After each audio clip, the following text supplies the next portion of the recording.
ঢাকা ও city কলেজের শিক্ষার্থীদের মধ্যে সংঘর্ষে রণক্ষেত্রে পরিণত হয় রাজধানীর সায়েন্স ল্যাব মোড়। সংঘর্ষে আহত হয়েছে অন্তত ৩১ জন। এদের মধ্যে ১৭ জনকে ঢাকা মেডিকেলে নেওয়া হয়েছে। পরিস্থিতি নিয়ন্ত্রণে police tear shell, sound grenade নিক্ষেপ করে। দুপুর ৩টার দিকে সংঘর্ষের শুরু। বেশ কিছুদিন বন্ধ থাকার পর আজই খুলেছে সিটি কলেজ। ঢাকা কলেজ শিক্ষার্থীদের দাবি, সায়েন্স ল্যাব এলাকায় ঢাকা কলেজের একটি বাসে ভাঙচুর চালায় সিটি কলেজের শিক্ষার্থীরা। এ সময় আহত হন কয়েকজন। পরে ঢাকা কলেজের শিক্ষার্থীরা সিটি কলেজের সামনে যায়। এ সময় বাকবিতণ্ডা শুরু হলে সিটি কলেজ ও ঢাকা কলেজের শিক্ষার্থীরা সংঘর্ষে জড়ায়। পরিস্থিতি নিয়ন্ত্রণে টিয়ারশেল ও সাউন্ড গ্রেনেড নিক্ষেপ করে পুলিশ। খবর পেয়ে সেনাবাহিনী ঘটনাস্থলে গিয়ে পরিস্থিতি নিয়ন্ত্রণের চেষ্টা চালায়। দুই পক্ষের ধাওয়া পাল্টা ধাওয়ায় সড়কে যান চলাচল বন্ধ হয়ে যায়। যানজটে ভোগান্তিতে পড়ে নগরবাসী।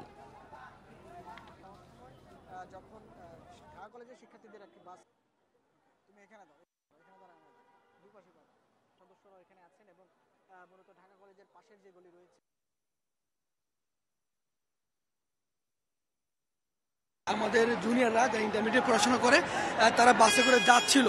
যাওয়ার সময় এই সিটি কলেজের সামনে থেকে সিটি কলেজের শিক্ষার্থীরা আমাদের ছোট ভাইদেরকে আটকে বেধড়ক মারধর করে। মাথা ফাটছে, পাও ফাটছে। ওরা শুধু কারণ ছাড়া ওরা কোনো কারণ ছাড়া আমাদের সাথে লাগতে আসে।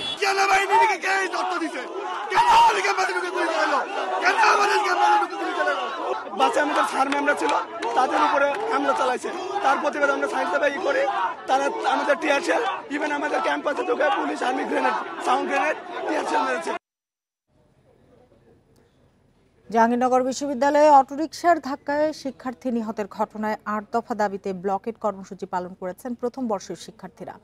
সকালে বিশ্ববিদ্যালয়ের সবকটি গেটে তালা দিয়ে যানবাহন প্রবেশ বন্ধ করে দেয় তারা। পরে তারা নিরাপদ ক্যাম্পাসের দাবিতে একটি বিক্ষোভ মিছিল বের করে। মিছিলটি ক্যাম্পাসের বিভিন্ন দিক ঘুরে ডেইরি গেটে গিয়ে শেষ হয়।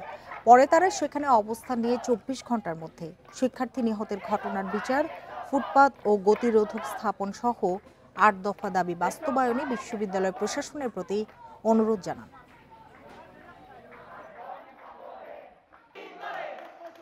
ছয়টা থেকে এখানে ব্লকেট করে বা পুরো ক্যাম্পাসে মিছিল করে আছি, কিন্তু এখন হচ্ছে সকাল খুব সম্ভবত 11টার মতো বাজে।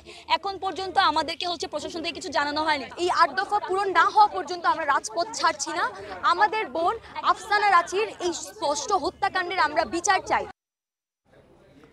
অটোরিকশা বন্ধের নির্দেশের প্রতিবাদে রাজধানীতে বিক্ষোভ করেছে চালকরা। দুপুরে রাজধানীর আগারগাঁও, মিরপুর, দয়াগঞ্জ সহ বিভিন্ন এলাকায় বিক্ষোভ করেন তারা। এ সময় ওই এলাকায় সড়কে যান চলাচল বন্ধ হয়ে যায়। কাল সকাল থেকে আবার অবস্থানের ঘোষণা দিয়ে কর্মসূচি প্রত্যাহার করে চালকরা। বেলা 12টার দিকে রাজধানীর দয়াগঞ্জে বিক্ষোভ করেন অটোরিকশা চালকরা। এ সময় পুলিশের সঙ্গে তাদের সংঘর্ষ হয়, এতে আহত হন 2 পুলিশ সদস্য। মঙ্গলবার 3 দিনের মধ্যে অটোরিকশা বন্ধের নির্দেশ দেয় হাইকোর্ট। সরকারের সংশ্লিষ্ট দপ্তরকে আদেশ বাস্তবায়ন করতে বলা হয়। প্যাডেল চালিত রিকশা মালিকদের রিটের প্রেক্ষিতে এই আদেশ দেয় আদালত।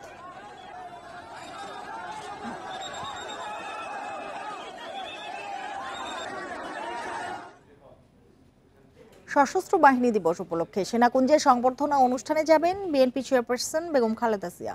বৃহস্পতিবার বেলা 3টায় তিনি গুলশানের বাসভবন থেকে রওনা হবেন বলে জানা গেছে। বিএনপি চেয়ারপারসনের ব্যক্তিগত সচিব এবিএম আব্দুস সাত্তার জানিয়েছেন, সেনাবাহিনীর সর্বোচ্চ পর্যায় থেকে খালেদা জিয়াকে আমন্ত্রণ জানানো হয়েছে। মঙ্গলবার দুপুরে গুলশানের চেয়ারপারসনের কার্যালয়ে আমন্ত্রণ গ্রহণ করেন এবিএম সাত্তার। 2018 সালের ফেব্রুয়ারিতে কারারুদ্ধ হবার পর এই প্রথম কোনো রাষ্ট্রীয় অনুষ্ঠানে অংশ নিচ্ছেন Khaleda Zia.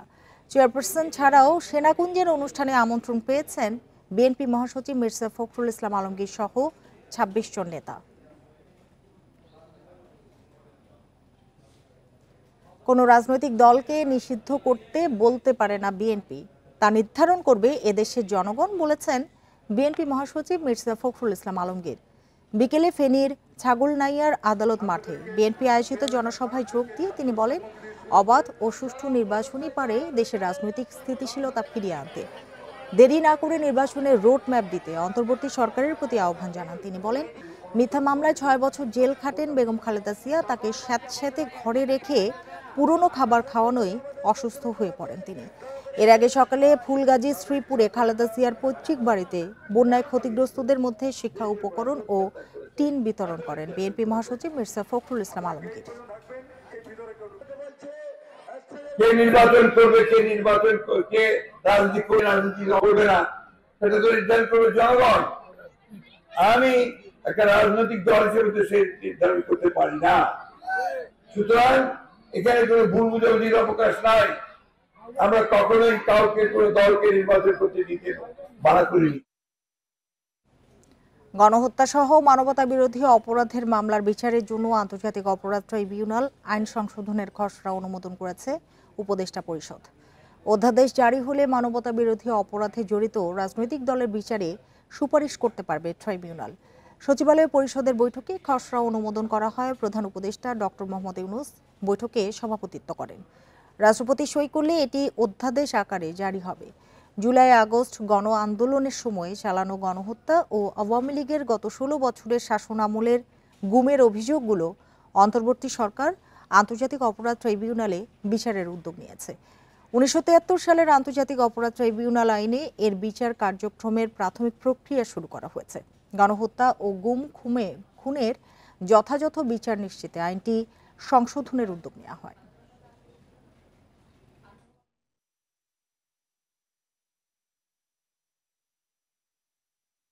International crimes tribunal amendment ordinance 2024-এর খসড়া নীতিগত চূড়ান্ত অনুমোদন হয়েছে। সেখানে বেশ অনেক থ্রেডবিয়ার ডিসকাশন হয়েছে এবং কিছু কিছু বিষয়ে সিদ্ধান্ত হয়েছে।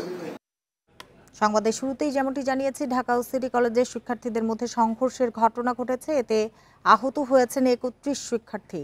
এ নিয়ে আরো জানাতে সায়েন্স ল্যাব এলাকা থেকে যোগ দিয়েছেন সহকর্মী নাহিদ কামাল। নাহিদ, বলবেন যে সংঘর্ষ থেমেছে কিনা, কি পরিস্থিতি দেখছেন আপনি?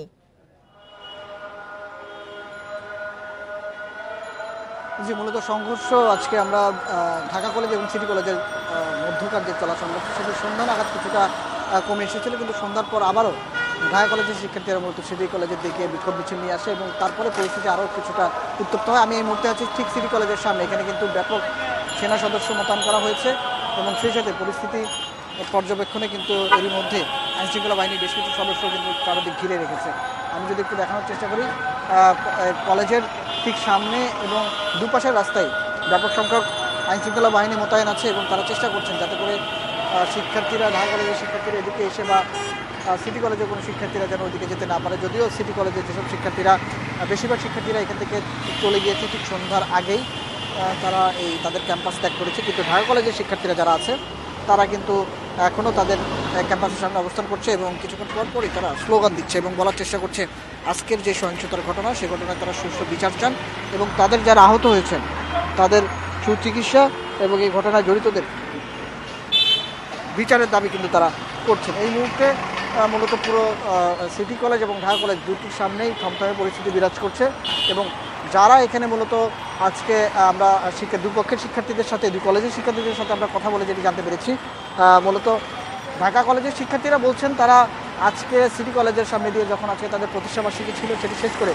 দুপুরে ঠিক এই এরিয়াটা দিয়ে যাওয়ার সময় তাদের উপর অতর্কিত হামলা, তাদের গাড়ির উপর হামলা চালায় সিটি কলেজের শিক্ষার্থীরা। এরপরেই তারা বাকবিতণ্ডা জড়ায় এবং সেটি থেকেই মূলত রণক্ষেত্রে পরিণত হয়। আর সিটি কলেজের শিক্ষার্থীরা বলছেন গতকাল তাদের এক শিক্ষার্থীর উপর ঢাকা কলেজের শিক্ষার্থীরা হামলা চালিয়েছিল এবং তার রেশ ধরেই আজকে আবার ঢাকা কলেজের শিক্ষার্থীরা সিটি কলেজে ক্যাম্পাসের ঠিক বাইরের ফটকে ভাঙচুর চালায়, তখনই তারা সংঘর্ষে জড়ায়। তো এটি দুপক্ষেরই দাবি এবং সেই বিষয়টি পর্যবেক্ষণে নিচ্ছে এরই মধ্যে আইনশৃঙ্খলা বাহিনীর সদস্যরা। আমরা যতদূর জেনেছি কলেজ দুটির কর্তৃপক্ষ যারা আছেন, শিক্ষকরা যারা আছেন, তারা এরই মধ্যে বৈঠকে বসেছেন এবং আগামীকাল থেকে আসলে কলেজ ক্যাম্পাস খোলা থাকবে কিনা এই বিষয়ে আসলে কারা দোষী, সার্বিক বিষয়ে আসলে আলোচনা চলছে। এই বিষয়গুলো আমরা জানতে পেরেছি। এরই মধ্যে সেনা সদস্যরা এবং আইনশৃঙ্খলা বাহিনীর সদস্যরাও তাদের সাথে কথা বলার কথা আমাদেরকে জানিয়েছেন এবং কালকে এবং এখনকার যে পরিস্থিতি সেটি নিয়ন্ত্রণে আনা এবং আগামী দিনগুলো কীভাবে শিক্ষার্থীদের আসলে ক্যাম্পাস চালু করা যায় কীভাবে এবং তাদেরকে যেন কোনো প্রকার সহিংসতা এবং কোনো প্রকার যেন অপ্রীতিকর পরিস্থিতি তৈরি না হয় সেসব বিষয় নজরে রাখার কথাই কিন্তু বলছেন আইনশৃঙ্খলা বাহিনীর সদস্যরা। এই মুহূর্তে মূলত ঢাকা কলেজের শিক্ষার্থীরাই এদিকে কিছুক্ষণ আগেও ধাওয়া দিয়ে এসেছিলেন এবং বিক্ষোভ মিছিল করে আবার ফিরে গেছেন সার্বিক পরিস্থিতি আসলে আইনশৃঙ্খলা বাহিনীর সদস্যরা এখন অনেকটাই স্বাভাবিক বলা যায়। নাহিদ কামাল, আপনাকে অনেক ধন্যবাদ আমাদের সাথে যোগ দেওয়ার জন্য। পুলিশের নতুন আইজি হলেন বাহারুল আলম। বিকেলে স্বরাষ্ট্র মন্ত্রণালয়ের এক প্রজ্ঞাপনে এই কথা জানানো হয়। এছাড়াও ডিএমপি কমিশনার হিসেবে নিয়োগ পেয়েছেন শেখ সাজ্জাদ আলী। প্রজ্ঞাপনে বলা হয়, বাংলাদেশ পুলিশের নতুন মহাপরিদর্শক হিসেবে নিয়োগ দেওয়া হয়েছে বাহারুল আলমকে। তিনি বর্তমান আইজি মইনুল ইসলামের স্থলাভিষিক্ত হবেন। অন্যদিকে মইনুল ইসলামকে পুলিশ সদর দপ্তরে সংযুক্ত করা হয়েছে। এছাড়াও ঢাকা মহানগর পুলিশের নতুন কমিশনার হিসেবে শেখ সাজ্জাদ আলীকে নিয়োগ দেওয়া হয়েছে। সেই সঙ্গে এই দায়িত্বে থাকা মইনুল হাসানকে পুলিশ সদর দপ্তরে সংযুক্ত করা হয়েছে।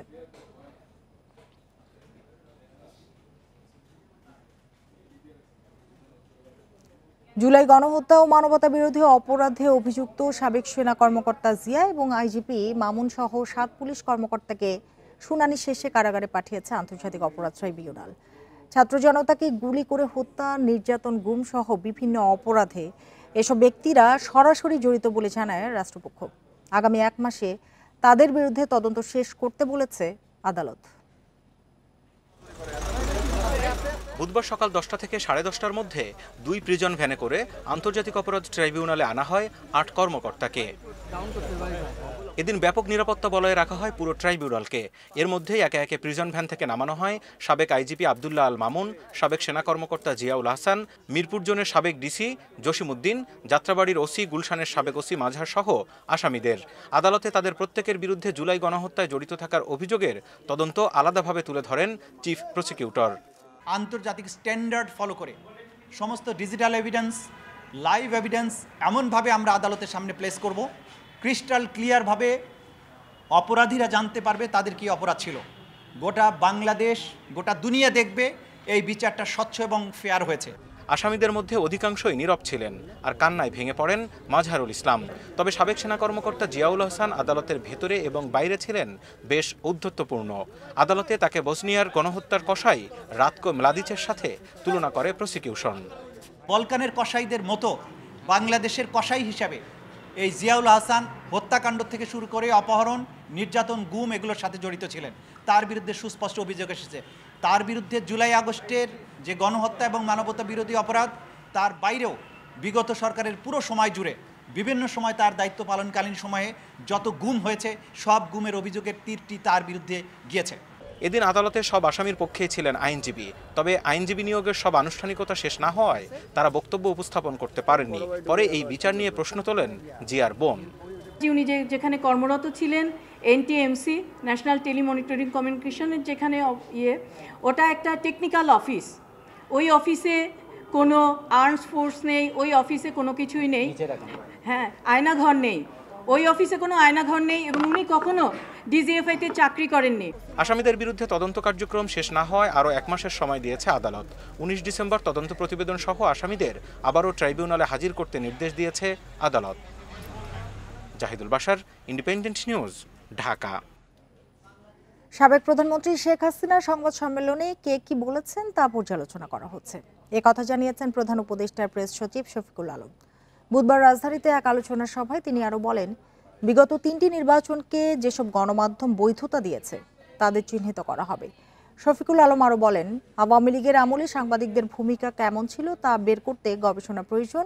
তার অভিযোগ, ফ্যাসিবাদ প্রতিষ্ঠায় অসংখ্য সাংবাদিক কাজ করেছেন, তবে অনেকে সাহসী ভূমিকার কারণে আওয়ামী লীগ সরকারের নির্যাতনের শিকারও হয়েছেন। প্রেস সচিব বলেন, গুম, বিচার বহির্ভূত হত্যা নিয়ে কেমন সাংবাদিকতা হয়েছে তা খতিয়ে দেখা হবে। এছাড়া ছাত্র আন্দোলনে অংশ নেওয়া শিক্ষার্থীদের কোন কোন গণমাধ্যমে সন্ত্রাসী আখ্যা দেওয়া হয়েছে তা দ্রুতই খুঁজে বের করা হবে।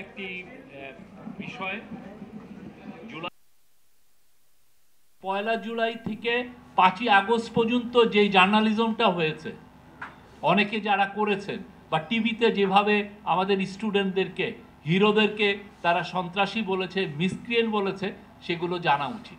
এবং আমরা তাদেরকে ইনভাইট করবো, আসেন আপনার জার্নালিজমটা, আপনার এটা এসে এটা একটু ইনভেস্টিগেট করেন কী ধরনের জার্নালিজম হয়েছে। আলুর দাম অস্বাভাবিক বাড়ায় 40 টাকা কেজিতে আলু বিক্রি করছে টিসিবি। ঢাকার 50টি পয়েন্টে আজ থেকে এই কার্যক্রম শুরুর পর সাড়া পড়েছে সাধারণ ক্রেতাদের। সকালে রাজধানীর কারওয়ান বাজারে কার্যক্রম উদ্বোধন করে বাণিজ্য উপদেষ্টা বলেন, নিত্যপণ্যের সিন্ডিকেট ভাঙতে ব্যবসায়ী সরবরাহকারীদের যুক্ত করে কাজ করছে সরকার। এছাড়া ভারতের সঙ্গে বাণিজ্যে কোনো দূরত্ব নেই বলেও জানান তিনি। প্রায় 2 মাস ধরে চড়া আলুর দাম এখন বিক্রি হচ্ছে 70 টাকায়। বাজারে হ্রাস টানতে নিয়মিত পণ্যের সঙ্গে এবার 40 টাকায় বিক্রি শুরু করলো টিসিবি। জনপ্রতি নেওয়া যাবে 3 কেজি। বাজারে 70 টাকা কিলো, এখানে 40 টাকা কেজি। তা আমরা অর্ধেকের একটু বেশি দিচ্ছি, এখানে 40 টাকা কেজি, কেজিতে 30 টাকা সাশ্রয় পাচ্ছি আমরা। এর আগে কারওয়ান বাজারে এই কার্যক্রমের উদ্বোধন করেন বাণিজ্য উপদেষ্টা। বাজার নিয়ন্ত্রণে নানা উদ্যোগের কথা তুলে ধরে তিনি জানান, পণ্য আমদানিতে ভারতসহ কোনো দেশের সঙ্গে জটিলতা নেই। আমার কাছে Bharat, Pakistan, China is no issue. আমি সবাইকে সংযুক্ত করতে চাই। যেমন আপনারা সিন্ডিকেট বলছেন, আমরা যদি এখন দেশ হিসেবেও সিন্ডিকেটেড হয়ে যাই তাহলে তো সমস্যা। আমাদেরকে উদার ব্যবস্থা নিতে হবে এবং উদার ব্যবস্থার মধ্যে চাহিদা যোগানের একটা ভারসাম্য রক্ষা করতে হবে। এছাড়া টিসিবি ট্রাকে যথারীতি 100 টাকা লিটার সয়াবিন, মসুর ডাল 60 টাকা, চাল কেনা যাবে 30 টাকা কেজিতে। পরিস্থিতি বিবেচনায় এই কার্যক্রমের পরিধি আরও বাড়ানোর দাবি ভোক্তাদের। এইভাবে যে দিতেছে এনে কিছু কমে আমরা পাইতেছি, লাইন ধরে নিতেছি। যদি আরও এটা বাড়ায় তাহলে সাধারণ লোকের জন্য ভালো হবে। 350 লোকের আমরা প্রতিটা ট্র্যাক থেকে আমরা দিতে পারবো, কিন্তু এর থেকে যদি বরাদ্দ আরও বাড়ে তাহলে আমরা আরও বেশি লোকের দিতে পারবো। রাজধানীর 50টি পয়েন্টে চলছে টিসিবির এই কার্যক্রম। নতুন আলু বাজারে আসার আগ পর্যন্ত তা চলবে বলে জানিয়েছে বাণিজ্য মন্ত্রণালয়। Shahid Ahmed, independent News, Dhaka. যশোরের ঝিকরগাছায় সংবাদ সংগ্রহে গিয়ে ইন্ডিপেন্ডেন্ট টেলিভিশনে 2 সাংবাদিকের উপর হামলা এবং মারধরের ঘটনা ঘটেছে। এ সময় ক্যামেরা ভাঙচুর ও মোবাইল ফোন ছিনিয়ে নিয়েছে হামলাকারীরা। এ ঘটনায় 3 জনের নাম উল্লেখ করে অজ্ঞাত আরও 5 জনকে আসামি করে মামলা হয়েছে। উপজেলার কৃষ্ণনগর এলাকায় পুলিশের এএসপি ফখরুল ইসলামের বাবা মকবুল হোসেনের বিরুদ্ধে ভুয়া মুক্তিযোদ্ধা সনদ নেওয়া ও মুক্তিযোদ্ধা কোটায় ছেলে মেয়ের চাকরির ব্যবস্থা করার অভিযোগ পাওয়া যায়। এএসপি ছেলের প্রভাব খাটিয়ে এলাকায় একাধিক ব্যক্তি জমি দখল, মারপিট ও নির্যাতনেরও অভিযোগ রয়েছে। গত 10 বছরে তার পরিবার অবৈধভাবে জমি দখল করে বিপুল সম্পদের মালিক হয়েছেন বলে অভিযোগ করেছে এলাকাবাসী। বিষয়টি নিয়ে সংবাদ সংগ্রহে যান যশোর প্রতিনিধি জিয়াউল হক এবং ভিডিওগ্রাফার শরীফ খান। এ সময় এএসপি ফখরুলের লোকজন তাদের উপর হামলা চালিয়ে পিটিয়ে আহত করে আটকে রাখে। খবর পেয়ে পুলিশ গিয়ে তাদের উদ্ধার করে।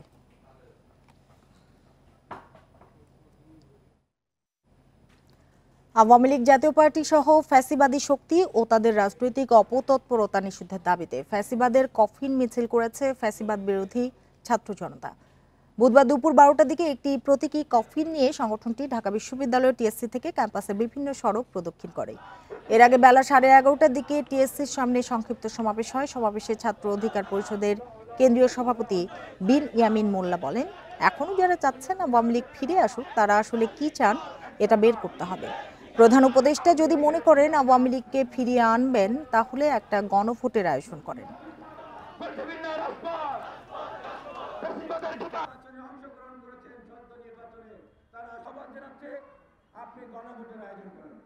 আর এই ছিল এখনকার সংবাদ। ইন্ডিপেন্ডেন্ট টেলিভিশনের সব খবর আরো বিস্তারিত জানতে চোখ রাখুন ফেসবুক, ইউটিউব এবং এক্সে। ধন্যবাদ সবাইকে এতক্ষণ সাথে থাকার জন্য।